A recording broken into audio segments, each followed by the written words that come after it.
बेहतरीन शिक्षकों से शिक्षा दिलाई जाए। इसी क्रम में जो हमारा पिछले 6 महीने से हमारा जो पूरी तैयारी चल रही थी कि कैसे इस शिक्षा को गांव के बच्चों को ये ताकि एहसास हो, उनको लगे कि नहीं शिक्षा इतना बेहतरीन हो सकता है और पढ़ाई भी इतनी इंटरेस्टेड हो सकती है, इसके लिए उसने बेहतरीन शिक्षक की भी जरूरत होती है। 6 महीने से हम सर को तलाश रहे थे ऐसे शिक्षक को। आपको ही पता है कि हीरा ढूंढने में कितना टाइम लगता है यहाँ पर। और कई लड़कों का कहना सर इतना टाइम क्यों लग रहा है, तो भैया झोपड़ी बनाने में टाइम नहीं लगती है, महल बनाने में सबको समय लगता है। तो इसी क्रम में हमें चाहिए थे इतिहास के एकदम बेहतरीन से बेहतरीन, भारत के सबसे बेहतरीन शिक्षक की कड़ी में हम आधुनिक भारत के सुकरात के पास आ गए हैं। आज आप लोगों को रूबरू कराते हैं मणिकांत सर के, जो किसी भी परिचय के मोहताज नहीं है और इनके पढ़ाने का तरीका लाजवाब है।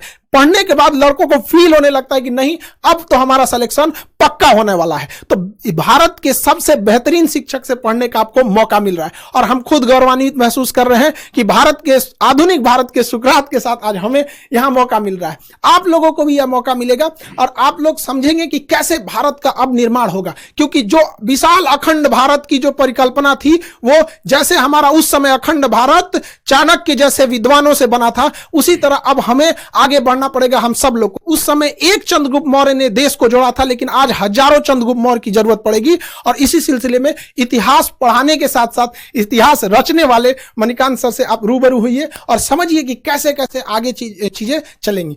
Sir thank you very much Khan साहब।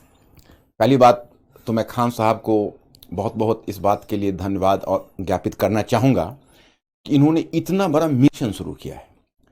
और मैं अपने स्टूडेंट्स को इस बात का भी जवाब देना चाहूँगा क्योंकि काफ़ी क्यूरियोसिटी उनको होगी। कई बच्चे साइट पर भी लिखते हैं कि सर बहुत खुशी हुई कि आप इस मिशन से जुड़े हुए, जैसे खान साहब ने आपको अखंड भारत कहा।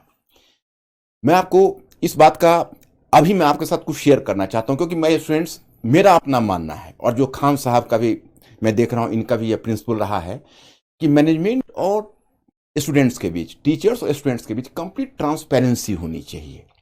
तो मैं पहले आपको बताऊं कि मैंने क्यों खान साहब के इस मिशन में शामिल होना स्वीकार किया। इन्होंने पहली बात जब कही तो मुझे काफ़ी इंप्रेसिव लगा। इन्होंने कहा कि देखिए ये कोर्स नहीं है, ये मिशन है, ऐसा मिशन जिसको हम पूरे भारतवर्ष में फैलाना चाहते हैं। और ये पिछले 20 ईयर से मैं सोच रहा था। अब देखिए इन्होंने एक बात कही तो मेरे रोंगटे खड़े हो गए क्योंकि मैंने आज तक कभी इस पर सोचा भी नहीं था। मैं पिछले 30 वर्षों से इस फील्ड में हूँ, इतनी कम उम्र में ये आइडिया इनके दिमाग में कैसे आया। इन्होंने कहा कि अभी लगभग 5 लाख बच्चे यूपीएससी में अपियर होते हैं और हम उसके नंबर्स को 20 लाख अगर कर दें तो क्वालिटी ऑफ स्टूडेंट्स बदल जाएगा, कंपोजिशन ऑफ स्टूडेंट्स बदल जाएगा और रूरल अर्बन का डिवाइड भी समाप्त हो जाएगा जो यूपीएससी में बना हुआ। ये मुझे बहुत अपीलिंग लगी। मुझे लगा कि भाई इनमें इतना जज्बा है। 5 लाख से 20 लाख, 15 लाख का एडिशंस। अब ये तो यही बताएंगे कैसे करेंगे, लेकिन मुझे चूंकि बता चुके हैं तो मैं चाहूंगा कि भाई इन्हीं के मुख से आप सुने कि ये 5 लाख से 20 लाख कैसे करेंगे। सर का कहना है कि 5 लाख से, देखिए अभी लगभग 5 लाख लड़के यूपीएससी का फॉर्म भरते हैं, जिसके सबसे बड़े कुछ रीजन में है कि इतनी महंगी है यूपीएससी कि अगर आप सोचिएगा कि सस्ता में कहीं कर ले तो सर जैसे महान शिक्षक से पढ़ने का अवसर नहीं मिलेगा। और अगर सर जैसे महान शिक्षक से पढ़ने का मौका चाहिए तो आपके पास बहुत 2-3 लाख रुपए चाहिए। पहले के समय में एक ये था, सर जैसे कहें कि 20-30 साल से सर का भी ये सपना था कि अब देश बदलना है। तो इसी सिलसिले में अभी क्या है कि गांव के लड़कों को इतनी कम फीस में भारत के सबसे बेहतरीन शिक्षक से पढ़ने का जब मौका मिलेगा, मणिकांत सर जैसे शिक्षक से पढ़ने का मौका मिलेगा, तो नए नए लड़के जुड़ेंगे। और जो अभी 5 लाख लड़के फॉर्म भरते हैं, अब आने वाले समय में 20 लाख लड़के फॉर्म भरेंगे। तो जो पहले क्या था कि डीएम, एसपी, बड़े बड़े अधिकारियों का सिलेक्शन इन्हीं 5 लाख में होता था और ये जाके भारत के 140 करोड़ लोगों को कंट्रोल करते थे। अब क्या है, इसका दायरा बढ़ाना है ताकि ज्यादा से ज्यादा बेहतरीन लड़कों का सिलेक्शन हो सके। गरीब लड़का जो गांव में है, उसके पास पैसे नहीं है, तो इसका कोई अपराध नहीं है कि वो सर जैसे महान शिक्षक से न पढ़ सके। अब हम सारे लोग इसमें आगे बढ़ेंगे और ज्यादा से ज्यादा लोगों को यहां पे जोड़ा जाएगा ताकि देश निर्माण में आगे बढ़ाया जा सके। Sir thank you very much Khan साहब। इतनी बड़ी बात और मेरे ऊपर बहुत बड़ी रिस्पॉन्सिबिलिटी गिरी। मैं एक चाहूंगा कि एक बहुत ही कर्मठ सिपाही की तरह इस मिशन को जरूर आगे बढ़ाऊं क्योंकि ये मैं पिछले 20 ईयर से, जैसा इन्होंने कहा, 20 ईयर से मैं सोच रहा था।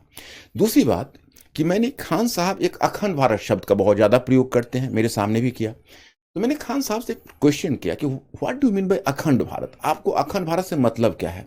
तो खान साहब ने कहा कि देखिए इसके तो कई मतलब वैसे मैं निकालता हूं, लेकिन एक जो मेरा बड़ा मतलब है वो ये है कि जैसे वल्लभ भाई पटेल ने पूरे भारतवर्ष का एकीकरण किया था जब उन्होंने स्वतंत्रता के बाद उसका एक तरह से आप कहिए तो प्रिंसली स्टेट्स का जो देसी रियासत थे उनका विलय किया। लेकिन इंडिया एजुकेशनली बहुत डिवाइडेड रहा, बहुत डिवाइडेड रहा। अब 16% साक्षरता मात्र 75% तक पहुंच गई है, तो साक्षरता का हाल है और शिक्षा का तो हाल मत पूछिए। इनका कहना है कि हम डिजिटल इस रेवोल्यूशन से हम पूरे इंडिया की एजुकेशन के इस फासला को तय करेंगे। भाई ये तो बहुत बड़ी बात है, इतनी कम उम्र में इतनी बड़ी बात इन्होंने सोची है। मतलब मैं तो चकित रह गया और मैं सोचा कि भाई इस बस को मिस नहीं किया करना चाहिए, इसको जरूर आगे बढ़ाना चाहिए। और इतने बड़े मिशन में मैं और लोगों को भी कहूँगा, मैं सारे शिक्षक समुदाय से अपील करूँगा कि इस मिशन में आए। ये बहुत बड़ा मिशन होगा और इससे एक सेटिस्फैक्शन मिलेगा, हर आदमी को जीवन में एक मीनिंग मिलेगी। तो और दूसरा तो ये दो इनका मुद्दा रहा और इसी वजह से मैं इस प्लेटफॉर्म पर हूं। तो मुझे लगता है कि मेरे स्टूडेंट्स लोग अभी मेरे इस क्वेश्चन का मतलब there question has already been answered. चलिए, आप लोगों ने तो सुना होगा भाई, अभी मैं जुड़ा हूं और मेरे कुछ बंधुवर और भी अच्छे शिक्षक जुड़े हैं।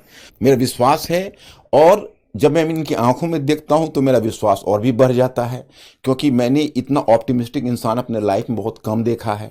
ये पूरे भारतवर्ष के संदर्भ में बोलते हैं, यही अपने आप में आज तक मैं कभी ये शब्द के लिए हिम्मत नहीं जुटा पाया था, लेकिन आज इनके साथ मिशन से जुड़कर मैं भी अब हिम्मत जुटा पा रहा हूँ। सर, आप लोगों की बहुत जरूरत है देश को। देश को बहुत ज्यादा जरूरत है, समाज की अंतिम पीढ़ियों को। और हम इतना विश्वास दिलाते हैं कि आप लोगों को ना एक इतिहास पढ़ने के साथ साथ इतिहास रचने का मौका मिलेगा। और सर यही बच्चे निकलेंगे और बदलेंगे। कि कभी कहा जाता है कि हिंदी मीडियम के लड़कों का रिजल्ट नहीं हो रहा है, ये बड़ा चीज है। अरे हिंदी मीडियम के लड़कों को आपने मौका कहां दिया? वहां पर गरीब बच्चा जो गांव के सड़कों पे घूम रहा है, तो ऐसा थोड़ी है कि उसके पास योग्यता नहीं है। अरे उसके पास पैसे नहीं है, अब कोई बाधा नहीं आएगी। सर लड़कों का तो कई लड़कों का कहना है कि सर आ गया, अब हम तो कोई किला उखाड़ देंगे।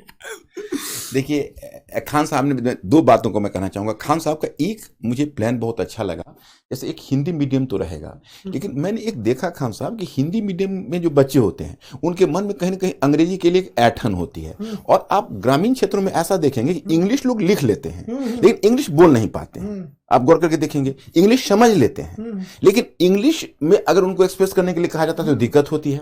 तो वैसे लोग जो इंग्लिश लिख सकते हैं, आज की तारीख में जब इंटरव्यू में भी उनके पास चॉइस है कि हिंदी इंग्लिश किसी में डिलीवर कर सकते हैं, और अगर वो इंग्लिश लिखने की स्थिति में है तो उनको शिक्षा देने के लिए आपने जो इंग्लिश वाला आइडिया दिया है ये बहुत अच्छा। इन्होंने 3 स्टेज में लाया है, एक कहा है हिंदी मीडियम, दूसरा इंग्लिश और तीसरा इंग्लिश, प्योर इंग्लिश, ताकि वैसे बच्चे जो प्योर इंग्लिश वाले हैं साउथ इंडिया, क्योंकि जब अखंड भारत को करना है तो अगर आप केवल हिंदी में रहेंगे तो खंडित भारत हो जाएगा। तो उसको अखंड भारत करने के लिए आपको गैर हिंदी प्रदेश में भी जाना पड़ेगा। तो ये भी एक लॉन्ग टर्म प्लान है। और इस संदर्भ में अब आप कुछ कहना चाहेंगे? तो सर एक चीज हम जरूर पूछना चाहेंगे सर कि ये आपके जो पढ़ाने का एक नया यूनिक मेथड जो है, इतिहास को इतिहास तक सीमित न रख के उसे वर्तमान परिदृश्य से जोड़ना, उसे भौगोलिक दृष्टि से जोड़ना, अंतर्राष्ट्रीय संबंधों में ऐतिहासिक घटनाओं का क्या असर पड़ा उस सब चीजों को जोड़ना। जैसे एक छोटा सा एग्जाम्पल के तौर पर चाइना जो है जापान के प्रति इतना ज्यादा एग्रेसिव क्यों है? लोगों को तो दिख रहा है, सबको दिख रहा है कि चाइना जापान के प्रति स्पेशली बहुत एग्रेसिव है, लेकिन वो इतिहास की उस घटना को नहीं देख रहे हैं कि जापान द्वारा मंचूरिया पर क्या हुआ था। तो ये जो चीजें आप जोड़ते हैं ना, ये लड़कों के लिए बहुत बेहतरीन साबित होगा। सर इसके लिए थोड़ा सा बताइए कि लड़कों में ये भी क्यूरियोसिटी रहती है कि अरे सर हमसे तो कर रहे थे, आप पहले क्यों नहीं लाए? जो लड़के थे कि सर हमको भी ये मौका मिला रहा था। तो सर ये जरूर बताइए वो यूनिक तरीका से। अब मैं स्टूडेंट्स, अब इसमें मैं जो खान साहब ने जो क्वेश्चन किया है उसमें मैं एक चीज इसमें और भी जोड़ना चाहूंगा, फिर मैं इसका भी रिप्लाई कर रहा हूं। मैंने खान साहब से पहला क्वेश्चन किया था, इन्होंने जब अपनी फी को 7500 रखी, मैंने कहा कि खान साहब कहीं आपका ध्यान क्वांटिटी पर ही तो नहीं है, क्वालिटी कहीं ऐसा तो नहीं कि क्वालिटी के साथ कोई कॉम्प्रोमाइज होगा? क्योंकि क्वालिटी के मामले में मैं बहुत ज्यादा सेंसिटिव रहा हूं। सर यहाँ हम आपको रोकेंगे यहाँ पर। एक बात बताइए, लड़के लोग जहां पे सर खड़े रहेंगे वहां पे क्वालिटी के बारे में अगर कोई डाउट कर रहा है तो फिर उसको एक बार पुनर्विचार करना चाहिए कि वो किस दुनिया में जी रहा है। सर तो आपका रहना, एक इतने बड़े चीजों का बनना ही अपने आप में इस बात का प्रमाण है कि क्वालिटी तो बेस्ट रहेगी, बेस्ट में भी सबसे बेस्ट, कि लड़कों को लगने लगेगी पढ़ने के बाद मेरा तो हो ही जाएगा। सर यही इनका जो ये उत्तर था मेरे बहुत सेटिस्फैक्टरी लगा। इन्होंने उस वक्त इन्होंने हमसे एक सवाल किया, कहा कि अच्छा ये बताइए सर, आपका जो method of teaching of history है वो यूनिक कैसे है? तो मैंने इनको जवाब दिया कि देखिए, मैंने इसमें कोई यूनिक, लोग इसलिए मानते हैं कि वो एनसीईआरटी पुस्तक के इंस्ट्रक्शन को नहीं समझ पा रहे हैं। एनसीईआरटी पुस्तक में जो क्लास 6 से लेकर 12 तक आप जाएंगे, एक प्रीफेस का पेज होता है, उसमें एक स्पष्ट क्लियर कट एक इंस्ट्रक्शन है। उसमें यह है कि पहला कि देखिए, आप मतलब you have to discourage the rote learning among students and try to activate their pattern of thinking. मतलब स्टूडेंट्स में आप सोचने की प्रवृत्ति को विकसित करिए और रटने की प्रवृत्ति को हतोत्साहित करिए। वो तब संभव है कि जैसा कि अभी खान साहब ने कहा कि जापान और अगर चाइना का वर्तमान कॉन्फ्लिक्ट है तो उसको हम अतीत में ले जाएं, अतीत को वर्तमान में लाएं, तो बच्चों में स्वयं एक्टिवेट हो जाता है सोचने की प्रवृत्ति। दूसरी बात क्या है कि आपके एनसीईआरटी में लिखा हुआ है कि विभिन्न विषयों के बीच के दीवारों को तोड़कर एक अंतर अनुशासनात्मक दृष्टिकोण विकसित करिए। वही मैं करता हूं। अब हिस्ट्री है तो हिस्ट्री को इंटरनेशनल रिलेशन से, इंटरनेशनल इकोनॉमी से, अब तो जो हमारी टीम है, अब हमारी जो टीम है अपने और बंधुवर हम लोग साथ बैठेंगे, हम तो काफी एक्साइटेड हो रहे हैं कि हम इस पैटर्न को ही चाहते हैं चेंज करना। अभी यूपीएससी में खान साहब क्या हो रहा है कि अलग अलग बच्चे अलग अलग पढ़ते हैं विषय। नौबत यह है कि बच्चों की स्थिति उस तबले की तरह हो रही है जिसको अलग अलग लोग धुन बजा के चले जाते हैं। हम चाहेंगे वो सिंक्रोनाइज करे सारे ट्यून, और वो तभी होंगे एक टीम वर्क की तरह। जैसे आप वॉलीबॉल टीम देखते हैं, फुटबॉल टीम देखते हैं कि एक पास दे रहा है, दूसरा गोल कर रहा है, so that should be A complete team. तो मैं आपको बताऊं कि यह चीज इन्होंने मुझे कहा कि बिल्कुल ठीक है, ऐसे ही इसको ले चला जाए, और इस बात से काफी एक्साइटेड हुए। तो एकेडमिकली मुझे बहुत सेटिस्फैक्शन मिला इनके इस प्रोग्राम से। और बाकी तो आपको खान साहब बताएंगे। एक चीज लड़कों से कहेंगे, देखो भाई सर के मुस्कुराहट पे मत चले जाना। यहाँ पे जितने लोग हम लोग सेलेक्ट करेंगे ना, देखिए हम लोग का एक प्लान है कि लड़के जो हैं, जब आप क्लास करेंगे तो उसमें ऑटोमेशन इतना लेवल रहेगा कि वो आपका खुद चेक कर लेगा कि आप कितने लेवल पे हैं, कितना मेहनत कर रहे हैं। जब आपसे टेस्ट लिया जाएगा तो उसका रिकॉर्ड हमारे सर्वर पे रहेगा कि आप कितना अच्छे से टेस्ट देते हैं, कितने अच्छे से पढ़ते हैं। और हम लोगों की जो सिलेक्शन टीम है अगर सेलेक्ट कर लेगी कि नहीं, अब आपको व्यक्तिगत रूप से अगर और मेहनत कर दिया जाए तो आपका सिलेक्शन पक्का होगा। तो आपको गाँव से हम लोग की पूरी संस्था, ऑर्गेनाइजेशन आपको वहाँ पे यहाँ दिल्ली लाएगी, और उन लड़कों को स्पेशली पढ़ाया जाएगा। और जिन लड़के सर के आएंगे ना ये सर के अंडर में, तो सर अभी भले मुस्कुरा के आपको बता रहे हैं, लेकिन जब पढ़ाने के टाइम पे उतरते हैं ना सर, तो लड़कों को इस तरह से, जिस तरह गन्ना का रस कैसे निचोड़ लिया जाता है वैसे निचोड़ लिया जाता है। हमसे कह रहे थे कि खान साहब लड़कों को बस खाने के लिए और सोने के लिए छूट देना है, अब बाकी यहीं ले आके पढ़ना है, तब जाके भारत बदलेगा। तो याद रखिए वो कमर कस लीजिएगा, ऐसे मेहनत करने वाले हैं। यहाँ सर बहुत आराम से कर रहे हैं, लेकिन जब सर पढ़ाने उतरते हैं ना, पूरी टीम हिल जाती है यहाँ पे। इसलिए आप लोग का क्या हाल होगा, इसलिए आप रेडी रहिएगा। और ये जरूरी भी है। अब मजाक, यूपीएससी मजाक की चीज नहीं है। यहाँ पर हम लोगों का जो सपना है इतना बड़ा, इतने भारत के सबसे बड़े बड़े शिक्षक जो भी भारत में हैं, जैसे सर ने कहा कि और भी हमारे साथ जुड़ते रहेंगे लोग, सब लोग, तो आप लोगों को इसमें कोई दिक्कत नहीं आएगी। बाकी सर तो हैं आप लोग के लिए, आपको अतीत में लेके जाके आपको इतिहास पढ़ाएंगे। डियर स्टूडेंट्स, मैं अब फिर एक बार अपील करना चाहूँगा, आप लोग डरना मत बिल्कुल। खान साहब ने थोड़ा सा ज़्यादा कर दिया। एक्चुअली है ऐसा कि थोड़ा डिसिप्लिन तो आवश्यक है। दूसरी बात है कि आप हमारे एजुकेशन सिस्टम तो आप देख ही रहे हो, आप लोग उसके प्रोडक्ट हो, और यूपीएससी में बड़ा लंबा गैप है, तो मेहनत तो करनी पड़ेगी।